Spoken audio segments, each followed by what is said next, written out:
Spring, 1943. A man is buried alive in the snow above the Arctic Circle. He's been there for days, and he is still breathing. 12 men set out to free Norway. Only one is still moving, and he can't feel his legs anymore. This is how far a body can go, before the will takes over. This is the man the Arctic could not kill. It starts with a boat, a fishing cutter, slipping toward occupied Norway in the dark. Below deck, 8,000 pounds of explosives and 12 resistance fighters. The mission: arm the underground, hit the German garrisons in the north. They needed one man ashore they could trust. One name. They picked wrong. One phone call. That's all it took. At dawn, the warship came around the headland, guns already turning. They had seconds, so they blew the boat themselves.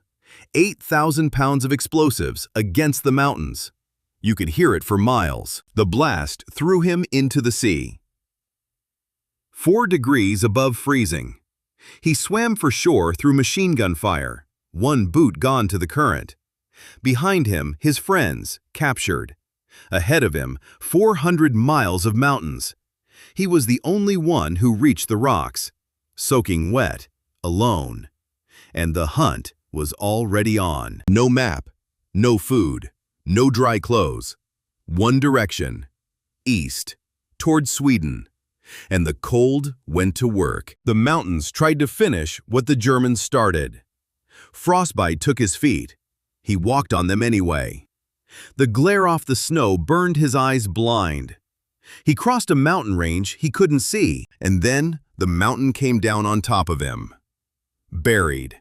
Concussed, half dead. He dug himself out with his hands and kept going east. When he couldn't go further, strangers took him in. Farmers, fishermen, people who knew that hiding him meant death for their whole family. They warmed him, fed him, and then they saw his feet. The frostbite had turned to gangrene. There was no doctor. So with a pocket knife and a bottle of liquor, he operated on himself. More than once. And every time, he lived. He couldn't walk now, so they carried him, by sled, by stretcher, hidden under blankets, passed from village to village like a secret. A whole chain of people, risking everything for one stranger. One barrier left, a high plateau, storms, patrols, and on the far side, Sweden. Freedom. So close, he could almost see it. Then the plan fell apart. The men who were meant to carry him across never came. They left him in a hole in the snow, on the roof of the world, alone. 1 day, 3 days, a week, the snow buried him where he lay. He couldn't move, he could only breathe, and refuse to die. And then, across the white, the people of the north, the Sámi, reindeer herders who knew this land like no soldier ever could. They found the half-buried bag. They dug him out, and they got him moving. The last miles were a race. Reindeer at full run, a frozen man lashed to the sled, the border ahead, the enemy behind. And then the line. No fence, no fanfare, just snow the war couldn't reach. 63 days after his boat exploded beneath him, he crossed into Sweden, alive. He lost toes, nearly his legs, nearly his eyes, nearly everything. The 11 men who set out with him never came home. But the people who carried him, the farmers, the fishermen, the herders, they pulled one man out of the dark. 400 miles, out of the reach of an empire. His name became legend, not because he fought the hardest, but because he would not stop, and because his people would not let him fall. The man the Arctic could not kill. No name, no marker, just a body the snow is trying to swallow. But the snow doesn't get him, not today. Every stroke, the cold pulls harder. His arms stop feeling like his own. He keeps swimming. One man, 400 miles, an entire occupying army between him and the border. The odds say he dies out here.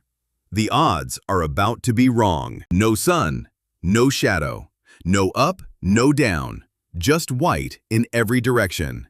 and a man who will not stop walking. Most men die under that much snow in minutes.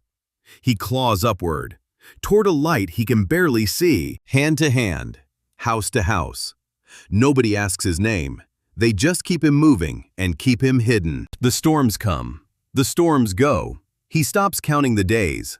There's only the cold and the breathing and the waiting. Every night should be the last one. Every morning, somehow, his eyes open again. Out here, that's not just life. That's a chance. No time left for caution. Just speed and snow and the line drawing closer. Look at what one man crossed. On foot, on his knees, on the backs of people who refuse to give up on him. Watch this man. Remember his face. Because in a few hours, everyone around him will be dead or captured. And he will be running for his life. Somewhere on that shore, a man they trusted is about to sell them for a reward. He made it to land. But land isn't safety. Land is just where the real ordeal begins. His body is shutting down, piece by piece. And his mind is doing the one thing it knows how to do. Keep going. Anyone else lies down here and never gets up. He's not anyone else. Think about that choice. Open your door to him, and the Germans burn your house with your family inside. They open the door anyway. They didn't want to leave him. They had no choice. Stay, and they all die. So they walked away and prayed. What do you tell yourself, buried alive, to keep your heart beating? Whatever it was, it worked. They could have kept walking, said nothing, protected themselves. Instead, they knelt in the snow and started to dig. 63 days, 400 miles, and it all